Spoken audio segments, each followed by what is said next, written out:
Just got this water chiller. It was $5 something. I think in the end I spent $630 or something like that. Taxes, shipping. Let's check it out though. Let's pull it out of the box, hook it up, see how it works. There she is. It don't come with much. Instructions, couple hose clamps, extra fuse or two, and that's it. So you want to take a pond pump, and you want to shove water in here.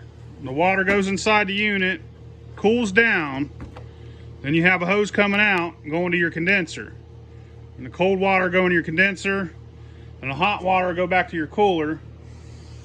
So let's hook it up. Got a pond pump pushing water in. You got this one going to the condenser here. You got this one just coming out back into the water. The more water you use, the better it works. And don't turn that on until you got water circulating through it.